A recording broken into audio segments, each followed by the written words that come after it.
Longtemps je me suis couché de bonne heure.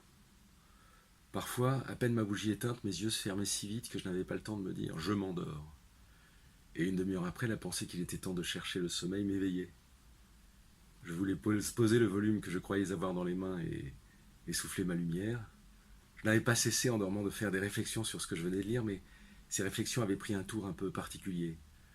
Il me semblait que j'étais moi-même ce dont parlait l'ouvrage.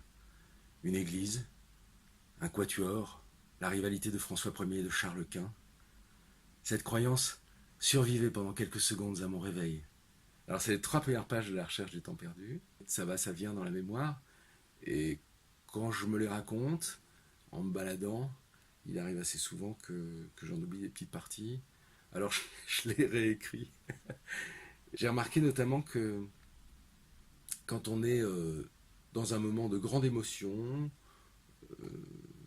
par exemple si c'est très beau autour de soi, il peut arriver que des pensées un peu triviales viennent gâcher un peu le plaisir. Et dans ces moments-là, c'est bien d'avoir quelque chose à se dire, c'est-à-dire de pouvoir s'hypnotiser instantanément à volonté en se racontant une belle histoire, en se disant un beau texte, parce que généralement ça accroît l'émotion en question, du coup elle n'est pas détériorée ou parasitée par des pensées qui viendraient comme ça inopinément nous envahir. Récemment, j'ai appris un petit texte de Georges Perros qui dit j'avance en âge, mais vraiment je recule en toute autre chose. Et si l'enfance a pris du temps à trouver place en moi, je pense voilà qui est fait. Et je suis devenu susceptible au point qu'on peut me faire pleurer rien qu'en me prenant la main. Je traîne en moi ne sais quelle santé plus prompte que la maladie à me faire sentir la mort. Tout m'émeut comme si j'allais disparaître dans le moment. Ce n'est pas toujours amusant. Lucéran est devenu aveugle à l'âge de 8 ans parce qu'un copain dans la cour de récré l'a poussé et la branche de ses lunettes l'a énuclé. Et Lucéran, à l'orée de la guerre, est devenu un de nos résistants les plus étonnants, dans la mesure où il a très rapidement grimpé les échelons secrets des armées secrètes, pour la raison qu'on lui confiait les premières conversations avec les candidats à la résistance qu'il fallait jauger pour savoir si c'était bel et bien des gens de confiance ou éventuellement des espions dont il fallait se méfier, ou des traîtres. Il avait beau être assez infaillible dans cette tâche, il a quand même fini par être trahi et déporté, et il a survécu à la déportation aveugle.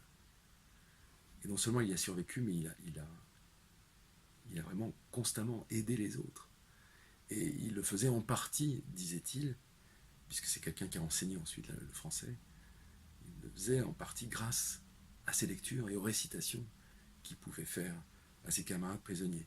Comme l'a fait Joseph Chapsky en racontant la recherche du temps perdu quelque part dans un camp à Gryazowiec. Quand on est très démuni, la lecture peut nous sauver la mise. Pas forcément la vie, mais elle peut sauver l'instant présent. Elle peut par moments nous tirer des des, des pires pièges où notre propre psyché nous jette, ou alors où nous jette la brutalité des autres. J'entends des voix, lueurs à travers ma paupière.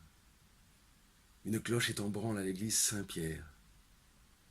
Cris des baigneurs. Plus près, plus loin. Non par ici, non par là. Les oiseaux gazouillent. Jeanne aussi.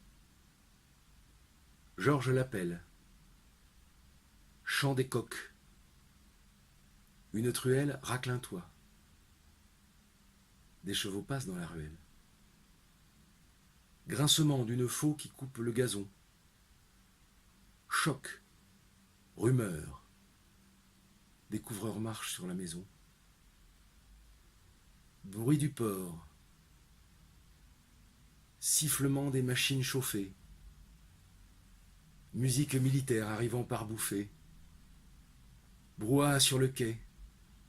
Voix française. Merci. Bonjour. Adieu.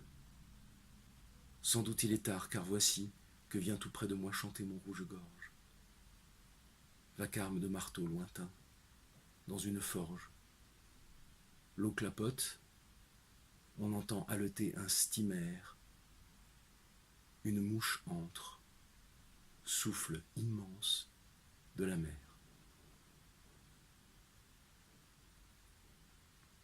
En fait, j'ai un espoir fou dans le passé, moi. Euh, je, je pense que